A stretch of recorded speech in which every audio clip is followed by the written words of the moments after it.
I got my boom plays, sleepers, and streamers for week 11 coming at you right now. Now, first up for my boom play for week 11, I got one. Calvin Ridley going up against this Vikings defense. Now, we already know, it's no secret. We know this Vikings defense allow a ton of production to the wide receiver position, the third most fantasy points per game. Going up against this defense, man, Will Levis needs to be locked in like he was last week against a very tough Chargers defense. I was at that game last week, and one of the things that popped off the paper to me is Will Levis is not making stupid decisions. He's making the smart decisions, taking the easy layups, making the simple throws, and Calvin Ridley is the focus. I think with DeAndre Hopkins and Calvin Ridley on that perimeter, it was just rookie overload. I know he's not a rookie, but he is still trying to learn on the job. This is Will Levis' second year, and he did not look good in the first half of the season, but against this Chargers defense last week, he was clicking on all cylinders, hitting Calvin Ridley on the deep ball, getting Calvin Ridley the simple passes where he's able to create after the catch. And this is a week that I think Calvin Ridley can go big again and put up a nice 25 points again for fantasy managers in week 11.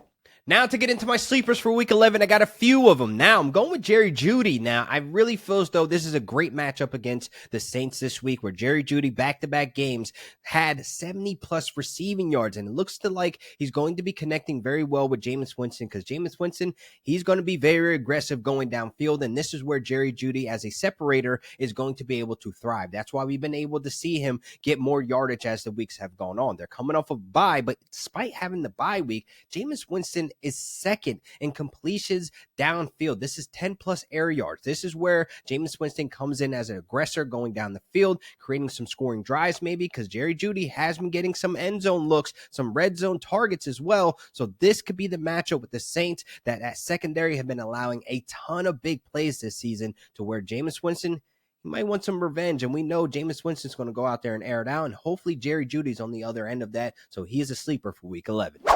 Next up, I got Ricky Pearsall. Now, last week, I was very impressed with the young rookie. This guy is gaining the trust of Brock Purdy, and I really feel as though in that fourth quarter where they were going to him some really big moments, because the game was tied and Brock Purdy was dialed in on Ricky Pearsall. He's a smooth route runner, and this is the type of wide receiver prospect that Kyle Shanahan likes to have on the roster and develop into a superstar stud.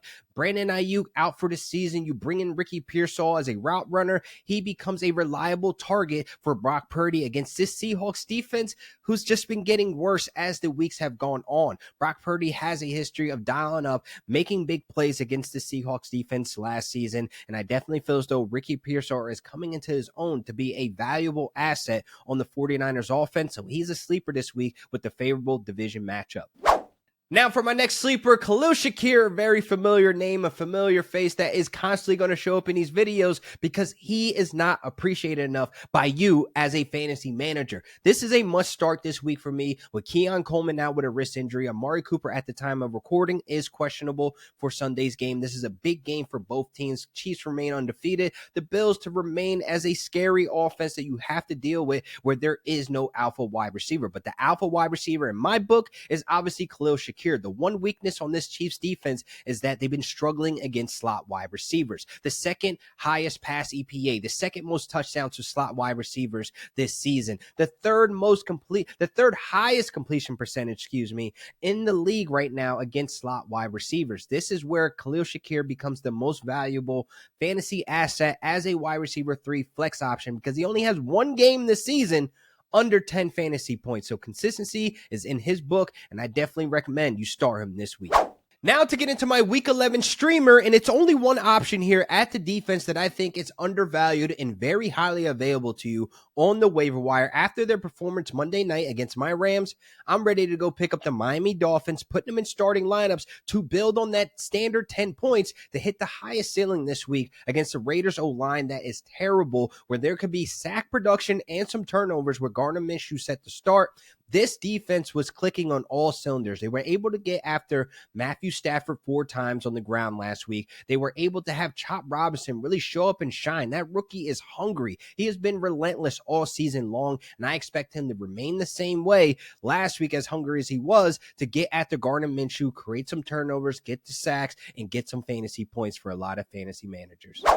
So this wraps up another great episode of RotoBaller Fantasy Sports YouTube channel. Please make sure you guys are liking and subscribing. Leave a comment below on your start and sit questions, and I'll try to answer them all the way up until game time. And you guys can follow me at Real Deal Fantasy on all social media platforms. Until next time.